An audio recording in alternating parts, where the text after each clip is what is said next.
Hey guys, welcome to my channel. I'm Amelia and this is the Homeschool of Whimsy. Here on my channel I'm going to be talking about all things homeschooling, motherhood, family life, as well as creating a realistic, rigorous, yet still magical homeschool for our kids. So let's get started.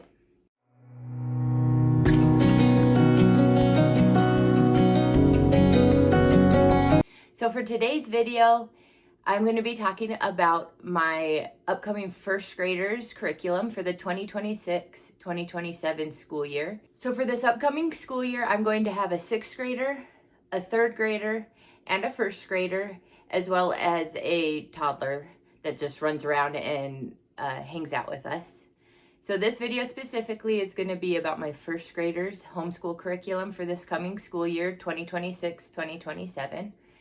I've got a nice stack of books here, so let's get started. Okay, so to begin, I have got my upcoming 1st grader's morning menu. This is just his checklist of daily things that he has to get done. We usually just school Monday through Thursday, so there's just 4 days. And every day he'll have math, his reading, and then usually either handwriting or his explode the code, which we'll get to in a minute. So in here, we have just got some handwriting pages, calendar sheets, and a few other things. I got most of the printables from Arrows and Applesauce, so check them out. I'll tag them down below. If you haven't heard of them, you can go look at. Okay, so for math, my 1st grader will be doing Math Mammoth. This is level 1A, and he actually has already started this. He started at the end of his kindergarten year. He is a math whiz. Like, it just comes naturally to him. So we are already almost done with chapter 1. So we'll finish that up and then just keep going with chapter 2. We also play a lot of games for math. Manipulatives. We've got a big clock.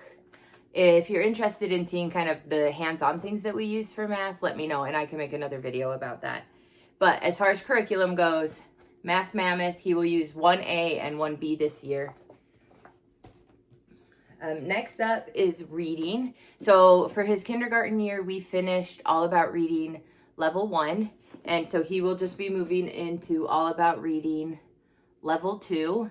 This is the teacher's guide. It comes with an activity guide as well. And it also comes with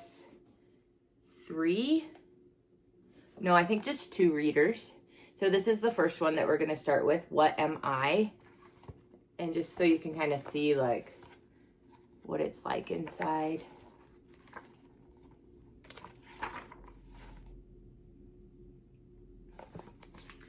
So we will continue on with that. He really enjoyed level 1. I asked him if he wanted to switch and he said he wanted to stick with All About Reading. So that's what we're going to be doing.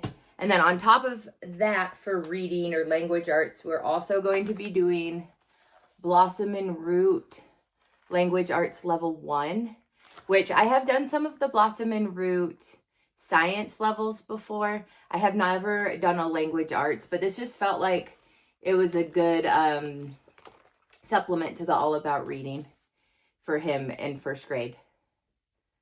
So we won't be doing, if you're familiar with it at all, we won't be doing any of like the wordplay or some of the projects, but we will be reading the books and doing a few of the projects. I'm planning on doing the narration and the copy work from this. So along with this, every week you read a picture book and then do different activities on that. So I have the first 6 books here that I'll show you. It's Grandma Lena's Big Old Turnip, It Could Always Be Worse, Goldilocks and the 3 Pandas, The 3 Little Pigs, The Magic Fish, and When Turtle Grew Feathers. So those are the stories for the first 6 weeks that we'll be covering. They're mostly like fairy tales and folk tales. And so I'm really excited to dive into that with him. I've never used Blossom Root Language Arts before. And so I will definitely be coming back and let you guys know how that goes. Okay, so those are his main things, the math and the language arts. And then we have a few supplemental things. He will also be working on Explode the Code. He's on level 2. He started this during kindergarten. He's not super far, maybe a quarter of the way. We got slowed down at the end of kindergarten because he broke his arm. And so it was harder to write. And so we kind of took a break from this. So yeah, so he's like a quarter of the way through. He'll keep working on this one, and then I'll get him level 3 whenever he gets to it. This is really nice. He can do this on his own. It's straightforward. The activities repeat. I feel like it helps with spelling, but also just solidifies some of those phonics. And we're really focused on reading, especially in the early elementary years. So this has really been helpful for him. And then the last thing he's going to be working on is his handwriting book. We use Handwriting Without Tears for this kid. He's on my printing book, and he will do a page or two once or twice a week. Last year, he actually finished 2 different handwriting books, so we'll see. He gets excited sometimes and will like zip through 7 or 8 pages at a time, which if that's what he wants to do, I just go ahead and let him.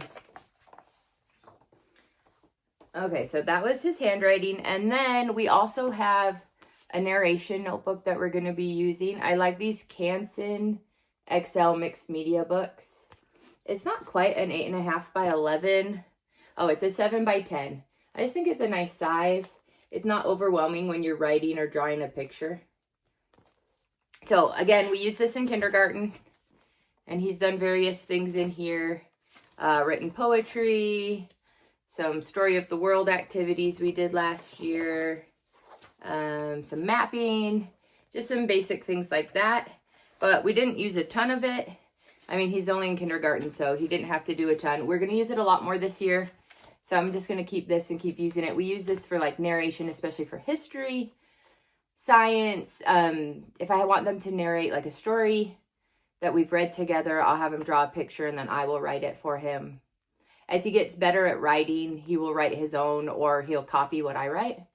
But for now, most of it, like you can see his poem, he wrote haiku across the top, and then I wrote the actual words to the poem and he drew a picture. And so we kind of tag team it that way at this grade level just to make it possible, right? So, okay, so I think that is the majority. That's all of my first graders' individual schoolwork that he will be doing this year. He'll also be doing group subjects with the rest of the family, but that will be another video. So come back, subscribe if you're not, and come back to see all those other videos. I'll also be coming out with my third graders curriculum picks, as well as my rising sixth graders curriculum picks and our family group subjects. So comment down below and let me know if you have a first grader and what they are doing this school year. Otherwise, I will see you in the next video. Bye.